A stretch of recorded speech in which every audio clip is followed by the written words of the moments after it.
Hey guys, Philip here, fourth year medical student with MD Fit. Today I wanted to talk about dealing with training burnout. And this is a larger concept. Burnout is a concept that can kind of be present in everyday life, not only in training, but I think this is something that's kind of applicable from any context. You can watch this video and use this information to apply to anything that you're trying to get better at, whether it be working out, training, something you have a goal, whether it be your career, whether it be a hobby, an interest that you want to get better at. Every single thing that you want to do in life where you want to get better and improve, it requires repetition, it requires being comfortable with boredom, and it requires discipline because over time, motivation is going to fade. So I think this video could be helpful in many different aspects. And I wanted to kind of share with you the tools that I use and the things that I've learned along the way. I'm currently training for a marathon on March 1st. I'm running every single day. Today is day 27 of run every day. I'm still lifting weights. I'm still kickboxing. So I'm doing a lot of training these days. And in the past, I mean, this isn't even the longest streak that I've ran. I think, yeah, around January, December, I ran 10 miles every day for 30 days. So I did 300 miles in a month. And that process of doing big miles every single day taught me an immense amount about consistency and discipline and kind of being able to deal with burnout and being able to deal with fluctuations in motivation through challenging periods. And one thing that I've seen through both of these different periods of time, right, where right now I'm running every day for 27 days. In the past, when I ran 300 miles in a month, I saw how around days 10 to 20 are the hardest days that you will encounter because a lot of the time you've put in a good amount of work, you've put in a good effort, and then you kind of hit a wall. A lot of the times, especially if you're doing something every single day, you hit a wall and you can kind of tell yourself, okay, I put in a good effort. I've already ran 10 days in a row. I've ran 15 days in a row, and I really don't feel like getting out today, but I really tried, and my body's telling me to stop. My mind's telling me to stop. Maybe I should take the hint and listen.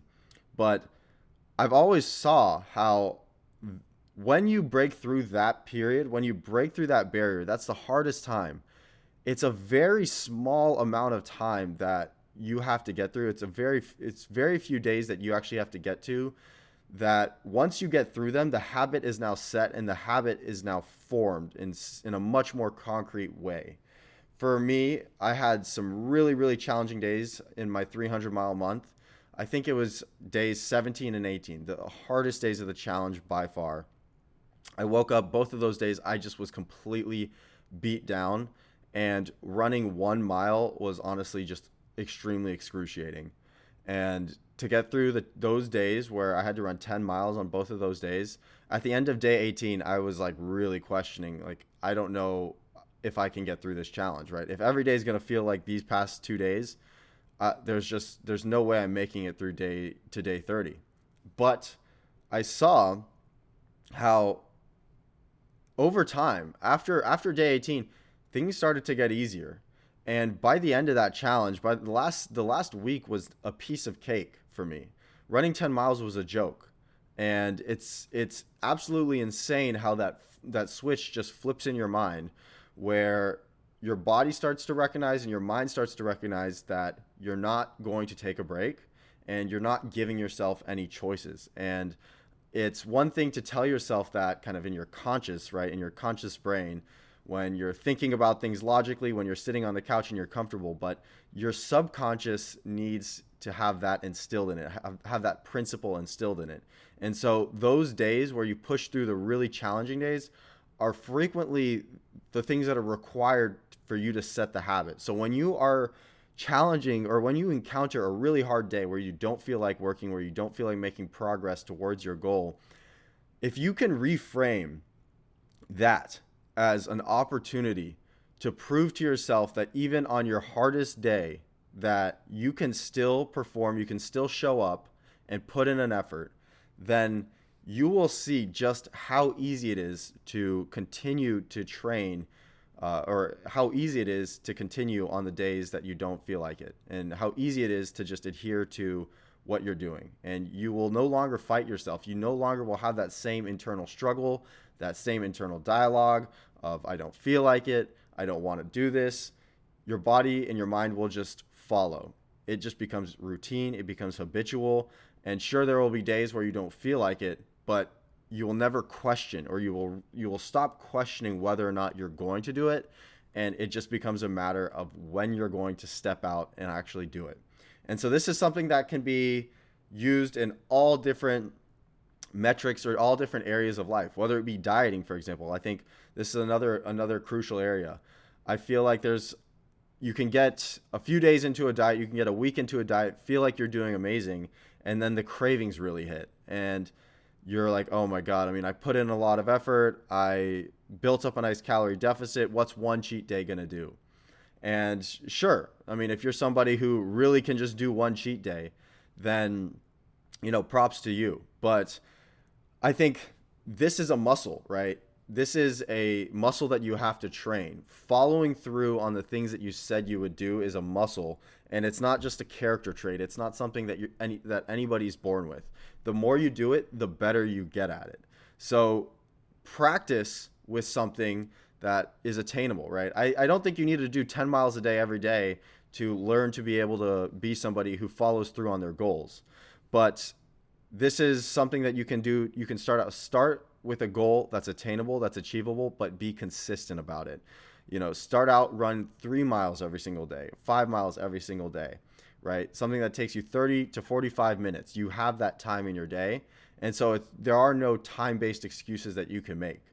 And you will feel a lot better, and you will probably be a lot more productive if you go ahead and do that.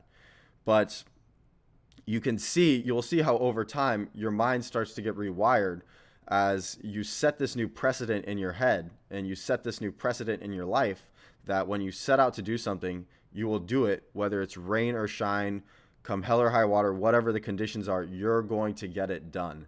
And you will see how your brain and your body stops fighting you.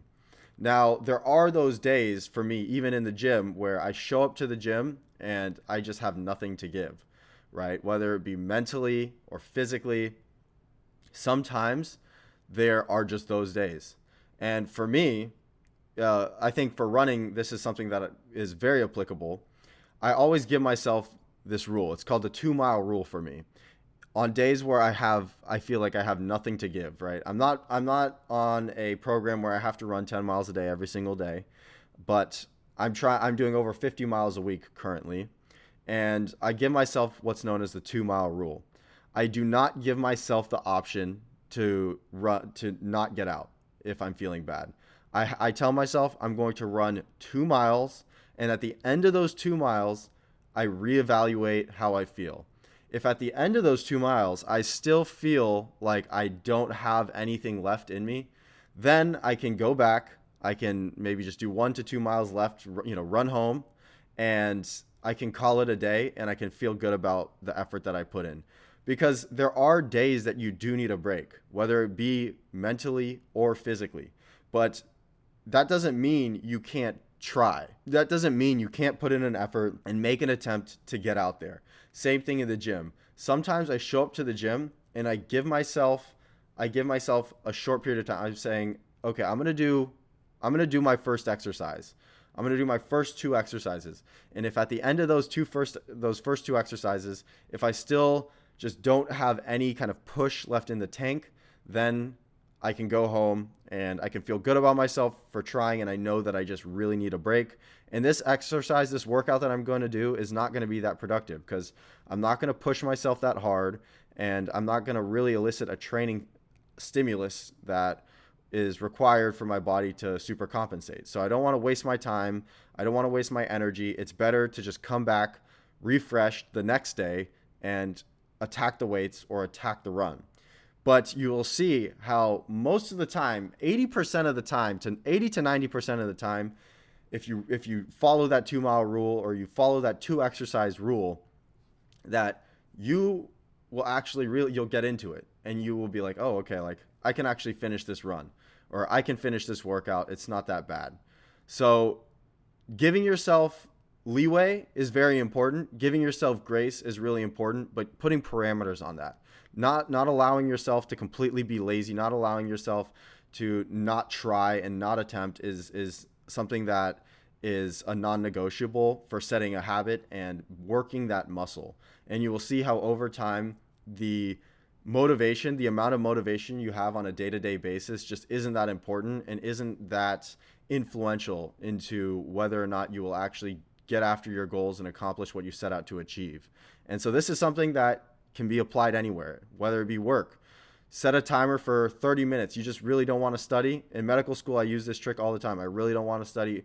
Okay, I'm going to do just 20 practice questions, or I'm going to do just 100 flashcards. And you set a little goal and you realize how you start to get into it. And on those days where you just really can't get into it and you're like, wow, I'm just so burned out, stop. Don't run your face into the wall. Don't keep grinding against the wall. Just stop and take a break and reset. You tried, you put in an effort, but be intentional about your rest. Don't keep trying, because when you keep trying and the effort you put in keeps diminishing, that's how you get into a burnout hole. So make a little effort, see where you reevaluate how you feel. Most of the time you're going to feel like you can keep going and you can actually finish what you set out to do. On those days where you really don't feel like it, then take an intentional break, take a tactical reset, and get after it the next day. So I hope you guys enjoyed this video. I hope this helped. This is something that took me a while to learn and is only something that you can really learn through being consistent, just doing consistent action. Doesn't matter the day, doesn't matter how you feel. I'm about to step out for a 10-mile run. So I hope you guys enjoyed. Like, comment, subscribe, all that good stuff really helps with the algorithm, and I'll see you in the next video. Peace.